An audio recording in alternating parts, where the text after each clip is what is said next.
Hello everyone. So today we are meeting on the second session of Now Sahyadri's online spoken English course, right? तर आजचं हे आपल्या online spoken English कोर्सचं दुसरं सत्र आहे. दुसऱ्या सत्रामध्ये आजचा विषय आहे. आज आपण एक अतिशय महत्त्वाच्या विषयावरती आजचं लेक्चर असणार आहे. ते म्हणजे की आपण कुठेही प्रोफेशनल कॉन्टॅक्टमध्ये म्हणजे ऑफिशियल सिच्युएशन मध्ये असाल तर त्यावेळेस स्वतःची ओळख कशी करून द्यायची. So how to introduce yourself, that is what the topic we have chosen for today's lecture, because I have come across many students even after completing their graduation, engineering and all, BA, BCom, whatever it may be, and if somebody asks them to tell me something about yourself or introduce yourself, the students are not able to speak anything in English, and that's the biggest problem students face after completing their education when they want to get a job in different kind of organizations like multinational companies and all that. And because of that, I thought it would be better if at the early age, if I could give you some input about how to introduce, what points should be covered in the introduction and all that, then it will be easy for you to understand actually the framework of introduction and make it possible to create our impression by introducing ourselves. That's what the purpose of today's lesson. तर मित्रांनो, मराठीमध्ये सांगत असताना दोन गोष्टी महत्त्वाच्या आहेत की इंट्रोडक्शन कसं करायचं हा विषय आज आपण घेतलेला आहे आणि ह्याची गरज बऱ्याच ठिकाणी आपल्याला असते. म्हणजे वेरियस वेगवेगळ्या कॉन्टॅक्टमध्ये आपल्याला आपली ओळख करण्याची गरज भासते कॉलेज जीवनामध्ये, आणि त्यावेळेस आपल्याला माहित नसतं की कुठल्या गोष्टीचा अंतर्भाव त्याच्यामध्ये केला पाहिजे आणि कुठल्या गोष्टी त्याच्यामध्ये नको आहेत याचं प्रॉपर, आणि कसल्या लॉजिकल सिक्वेन्स म्हणजे कोणती लॉजिकल सिक्वेन्स त्या पॉइंट्स मध्ये असली पाहिजे, कोणते पॉइंट्स इन्क्लूड केले पाहिजे, याच्यावरती सविस्तर आपण आजचं लेक्चर डिझाईन केलेलं आहे. त्याचा तुम्हाला नक्कीच फायदा होईल. फक्त ते व्यवस्थित वाचा आणि मी त्याच्यासोबत एक PDF फॉर्म मध्ये स्टडी मटेरियल एक फॉर्मॅट सेंड करतो. त्याच्यामध्ये तुमची इन्फॉर्मेशन भरून त्याची प्रॅक्टिस करून त्याची व्हॉइस नोट, ऑडिओ किंवा व्हिडिओ आपल्याला पाठवायची आहे. मग त्या पद्धतीने आजचा हा आपला दिवसाचं काम पूर्ण झालं असं आपण गृहीत धरू. आता यासोबत अजून एक गोष्ट मला आज तुम्हाला सांगायची आहे, ती अतिशय महत्वाची आहे. कारण का की सगळ्यालाच माहित आहे की आपण गेली 10 वर्ष बरेच विद्यार्थी मराठी मीडियमचे महाराष्ट्रातले सगळेच विद्यार्थी मी पाहतोय की 10 वर्ष पहिलीपासून महाराष्ट्र सरकारने इंग्रजी विषयाचा अंतर्भाव आपल्या सिलेबसमध्ये केलेला आहे. परंतु तेवढे दिवस इंग्रजी शिकून पण ज्यावेळेस बोलण्याची वेळ येते त्यावेळेस आपल्याला 1-2 वाक्य बोलल्यानंतर पुढे सुचत नाही काय केलं पाहिजे. तर ह्याचं मागचं रिझन काय आहे की आपण थिअरॉटिकल सगळं नॉलेज इंग्लिशचं मिळवतो कॉलेजमध्ये, शाळेमध्ये, की जसं की ग्रामरचे रूल्स माहीत असतात, शब्द पाठ केलेले असतात, आज पाठ केले की उद्या विसरतात. ते सगळं असलं तरी शब्द पाठ मात्र आपण करतोच आणि मग ते डॉंकी वर्क होऊन जातं. कारण का त्याचा ऍक्च्युअल बेनिफिट कुठं असतो, जर आपल्याला आपण एखादा विषय 10 वर्ष शिकतो आहोत याची जाणीव जर असेल तर त्या विषयामध्ये आपल्याला बोलता पण आलं पाहिजे, पण ते जमत नाही. आणि तोच प्रॉब्लेम सॉल्व्ह करण्यासाठी आपण हा कोर्स या ठिकाणी ऑर्गनाईज केलेला आहे. फक्त इंग्रजी कसं शिकायचं असतं एक उदाहरण देऊन सांगतो आणि मग तुम्ही ठरवा की तुम्हाला कसं शिकायचं आहे, राईट. की आता एखाद्या विद्यार्थ्याला जर मी स्विमिंग म्हणजे पोहण्याचं पुस्तक दिलंय 100 पेजेसचं आणि त्याला सांगितलं की पुस्तकमध्ये सगळे नियम दिलेत की पाण्यामध्ये कसं उतरायचं, उतरल्यानंतर खोल पाण्यात जात असताना काळजी घेऊन कसं जायचं, मग पाणी खोल झालं आपण बुडतोय असं समजल्यानंतर हात कसे हलवायचे, पाय कसे हलवायचे, हे सगळं पुस्तकी नॉलेज त्याला परफेक्ट आपण दिलं. पुस्तकातनं पूर्ण नॉलेज त्याला प्रोव्हाइड केलं. आता त्याला सगळंच माहित आहे कसं पोहायचं. आणि समजा त्याला जर आपण खरंच ऍक्च्युअल मध्ये पाण्यात नेऊन टाकलं आणि खोल पाण्यात तो गेला तर ते नॉलेज वापरून त्याने हात पाय हलवायला सुरू केले तर त्याला पोहता येणार का? नाही येणार. पहिल्यांदा तो बुडणार, बुडत बुडत मग ते प्रयोग करत करत एक्सपेरिमेंट बेसिसवरती तो पोहायला शिकणार. मग त्याच्या आधी त्याला 2-3 वेळेस बुडावं लागेल, त्याच्या नाकातोंडामध्ये पाणी जाईल, त्याला त्रास होईल आणि ह्या त्रासातून जे अल्टिमेट प्रोडक्ट बाहेर येईल ते म्हणजे तो पोहलेला असेल. पण नुसतं पुस्तक वाचून हे जमेल का? नाही, त्याला तिथं पाण्यात उतरावं लागेल. तसं गाडी चालवायचं असेल त्याचं गिअर कुठं आहे, स्टेअरिंग काय आहे, क्लच, ब्रेक ह्यांचं काय रिलेशन आहे, इंजिन कसं स्टार्ट होतं, या सगळ्या माहितीचं एक पुस्तक तुम्हाला दिलं आणि सांगितलं आता की you are master of theoretically master of driving a car, sit and try to drive a car. You will not be able to drive a car because these are the field where we have to apply the practical knowledge, and that's why only then we can drive a car and swim in the river or water, right. अशा पद्धतीनं हे practical नॉलेजच्या situations आहेत. मग आता ह्याच्यावरती जर परीक्षा घेतली 100 मार्काची तर तुम्हाला 80 मार्क पडू शकतात. पोहण्याची परीक्षा मास्टर आहे थेरॉटिकल, ड्रायव्हिंगची परीक्षा मास्टर थेरॉटिकल 80%, पण ऍक्च्युअल ड्रायव्हिंग जमेल का नाही, ऍक्च्युअल पोहणं जमेल का नाही, हे प्रॅक्टिकल बेस्ट नॉलेज आहे. तसं इंग्रजी पुस्तकं वाचतो आपण, इंग्रजीबद्दल नॉलेज मिळवतो, इंग्रजीचं आपण भरपूर ज्ञान अवगत करतो, ग्रामर स्टडी करतो, वोकॅबलरी पाठ करतो आणि बोलायची वेळ आली की आपल्याला बोलता येत नाही, म्हणजे ते कार ड्रायव्हिंग आणि स्विमिंग सारखं होऊन जातं. मग याचा सिंपल अर्थ आहे की जर इंग्रजी बोलायला शिकायचं असेल तर इंग्रजी बोलायलाच सुरू केलं पाहिजे आणि तरच इंग्रजी बोलता येतं. अँड म्हणून आपण प्रत्येक दिवशी every day I am giving you an activity where you have to speak something. Okay, so that's enough for the day. आता आपण लेक्चर सुरू करणार आहोत. त्याच्या आधी मी परत सांगतो की तुम्हाला मी ज्या फॉर्मॅट देतोय त्याच्यामध्ये तुमची माहिती भरून त्याची प्रॅक्टिस करून त्याचं व्हिडिओ बनवून किंवा ऑडिओ तरी व्हॉइस तरी तुमचा माझ्यापर्यंत आला पाहिजे आणि तशा पद्धतीने सबमिशन करायचंय. चला आपण आजच्या लेक्चरला सुरू करू. Thank you so much. Thanks a lot. We will start the lecture now.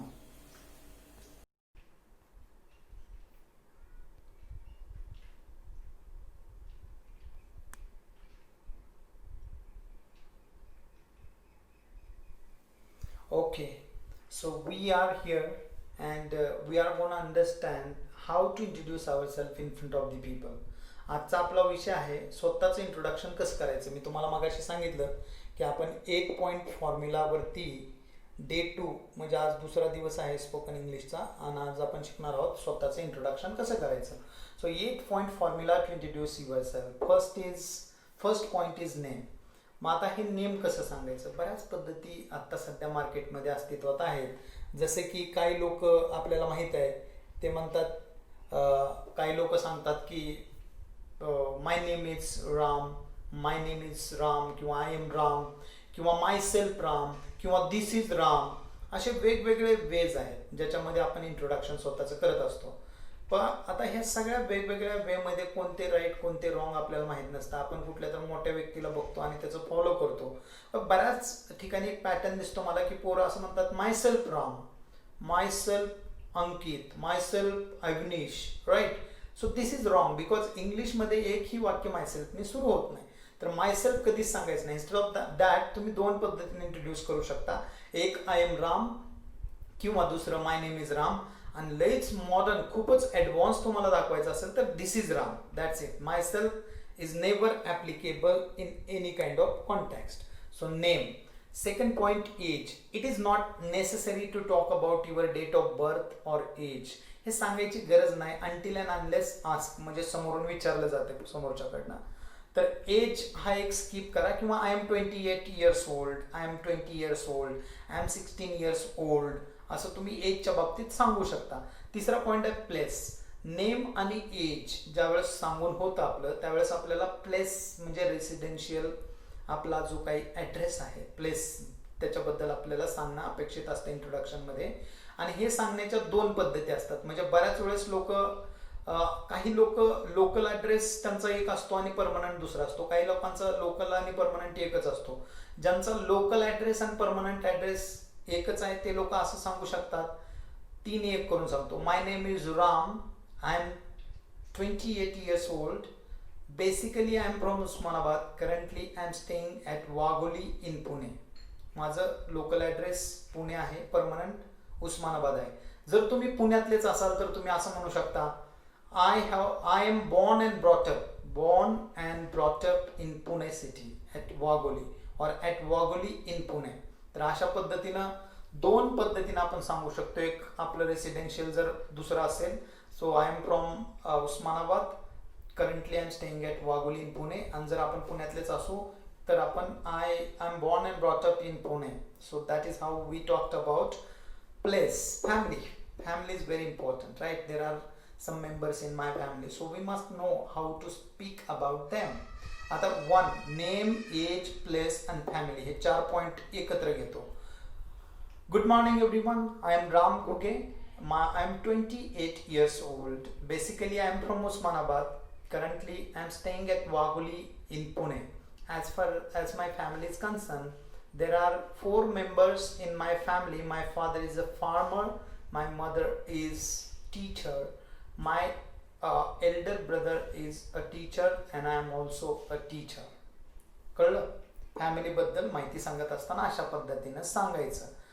In my family there are 4 member और 5 मेंबर असं म्हणलं तरी चालतं. In my family there are how many members ते सांगायचं आणि मग प्रत्येकाचं father is farmer, mother is housewife, brother is studying in 10th standard and I am doing my engineering. अशा पद्धतीनं फॅमिलीबद्दल इन्फॉर्मेशन आपल्याला सांगता आली पाहिजे. तर name, age, place and family. After that education. आता तुमच्यापैकी बरेच विद्यार्थी 8वी 9वी 10वी, त्याच्यानंतर काही विद्यार्थी 11वी 12वी, काही विद्यार्थ्यांनी ग्रॅज्युएशन कम्प्लीट केलंय.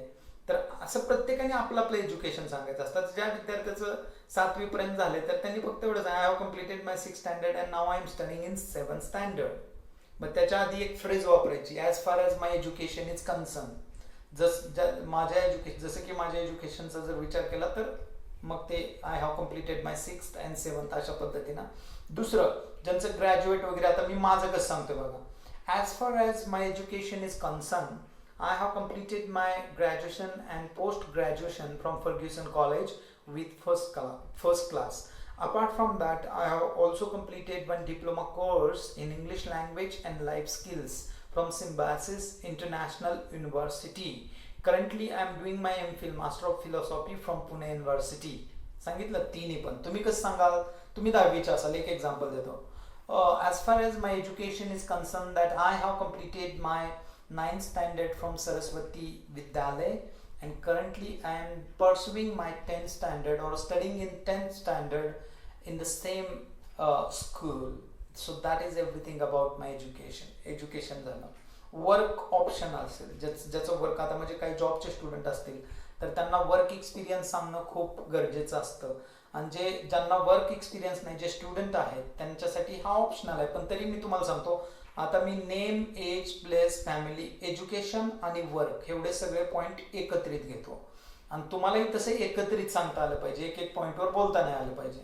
तर आता एकंदरीत एज झालं, प्लेस झालं, एज्युकेशनवरती आहे आपण, राईट. सो सगळे पॉईंट एकत्र घेतो. Good morning everyone. I am Ram Ghuge and I am 28 years old. Basically, I am from Osmanabad. Currently, I am staying at Wagholi in Pune.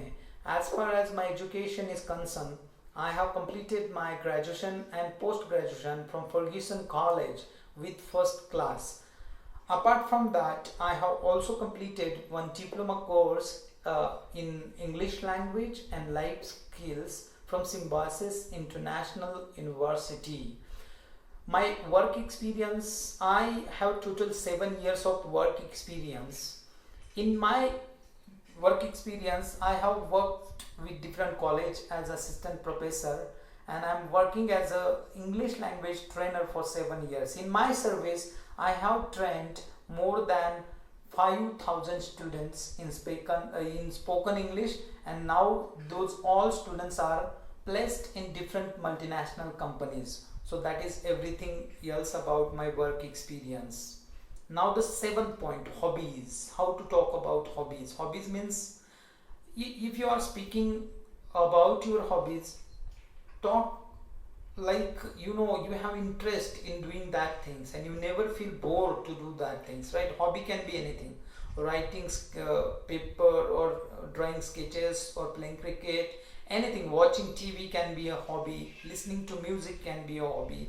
So you have to talk about at least one hobby. My hobbies. Hobby is or my hobby. Hobbies are. Plural असेल, जास्त असेल तर hobbies are. Singular असेल तर hobby is. And मी माझं सांगतो. My hobbies are, I like reading books and also I like watching Hollywood movies without subtitle to understand the accent of foreign language. And to develop my English speaking and communication skills, I use Hollywood movies rigorously. Okay, hobbies. ज्याचं तुम्हाला तुमच्या जीवनामध्ये positive contribution असलं पाहिजे. आणि शेवटचं गोल किंवा M, target लाईफमध्ये काय आहे, कुठं पोहोचायचं आहे, निघालाय, प्रवास सुरू झालाय, पण अल्टिमेट गोल काय आहे, लाईफमध्ये कुठं पोहोचायचं आहे. हॉबीज, गोल शेवटचा पॉईंट आहे. तर goal means the destination where you want to reach in your life, right? So I will talk about my goal is to start my own language academy wherein I will be offering English and foreign language courses for all the non-native speakers to develop their spoken English and make them ready to face the global challenges. So that is my goal in my life. तर अशा पद्धतीनं तुम्हाला तुमचं introduction करायचं असतं. आता एकंदरीत मी सगळे पॉईंट कव्हर करतो आणि त्या पद्धतीनं आपण व्हिडिओ एंड करू, सगळे नेम पासून ते गोल पर्यंत. नेम, आता मी माझं इंट्रोडक्शन करतो. तुम्हाला एक एक्सरसाइज याच्यावरती दिलेला आहे, त्याच्यामध्ये तुम्ही काय करायचंय, ज्या पद्धतीने मी इंट्रोडक्शन केले त्या पद्धतीनं तिथं वेगळे पॉईंट्स आहेत आणि तिथं ह्याच्यापेक्षा जास्त पॉईंट आहेत, पण ते सगळे आले पाहिजे असं नाही. टेक्स्टबुक तुम्हाला जे कोर्स बुक दिले त्याच्यामध्ये जे काही फिल इन द ब्लँक्स आहे तिथं तुमची इन्फॉर्मेशन भरायची, एक इंट्रोडक्शन लिहून काढायचं, ते 2 ते 3 वेळेस प्रॅक्टिस करायचं आणि त्याचा एक व्हिडिओ बनवायचा. आता मी कसं बनवते तसा, आणि तो व्हिडिओ ॲज अ सबमिशन मला पाठवून द्यायचा. ठीक आहे, तो तुम्हाला आजचा एक्सरसाइज आहे. तर मी माझं इंट्रोडक्शन करतोय ते बघा आणि त्या पद्धतीनं तुम्ही केलं तरी ॲक्सेप्टेबल आहे. So hello everyone, good morning to one and all who are present here. My name is Ram and I am 28 years old. Basically, I am from Usmanabad. Currently, I am staying at Wagoli. In my family, there are 4 members. My elder brother, my father is a farmer. My mother is a teacher. My elder brother is working as an assistant professor at MIT Edith University, and I am lecturer working at JSPM Wagoli. As far as my education is concerned, I have completed my graduation and post-graduation from Ferguson College with distinction. Apart from that, I have also completed one diploma course in English language and life skills with distinction from Symbiosis International University. I have total 7 years of work experience and I work with different engineering college. And I taught communication skills and English language subject for all the engineering and diploma students. Apart from that, I also work with different English language institute and academy wherein I offer for English language training to more than 5,000 students, and now all my students are placed in different multinational companies. My hobbies are I like reading books, and I am interested in watching Hollywood movies to improve my English and communication skills. My goal in my life is to start my own English language academy where I will be offering different English language and foreign language courses for all the non-native speakers. So they will get benefit and their life can be improved upon, because language is the biggest problem in India. So that is my aim. So thank you so much for everyone to listening to me. तर अशा पद्धतीनं तुम्हाला तुमचं introduction करून मला पाठवायचं आहे. आणि एकंदरीत आपण आजच्या लेक्चरमध्ये स्वतःचं इंट्रोडक्शन कसं करायचं हे आपण या ठिकाणी शिकलेलो आहोत.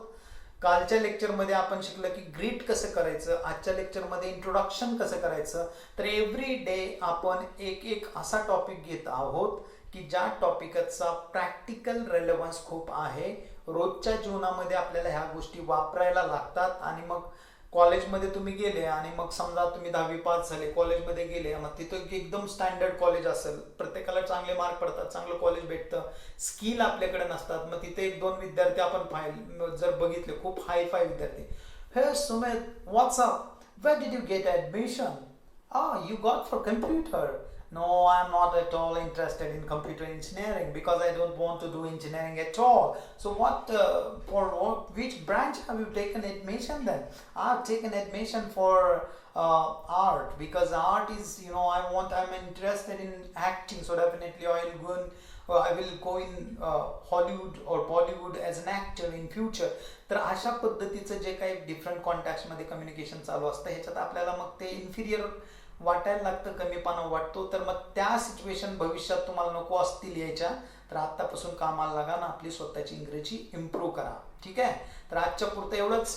मी या ठिकाणी इथं थांबतो. पुन्हा भेटू उद्याच्या लेक्चरमध्ये एक नवीन टॉपिक सोबत. तोपर्यंत मी तुमची रजा घेतो आणि पूर्ण लेक्चर ऐकल्याबद्दल मी तुमचा आभारी आहे. धन्यवाद. Thank you so much.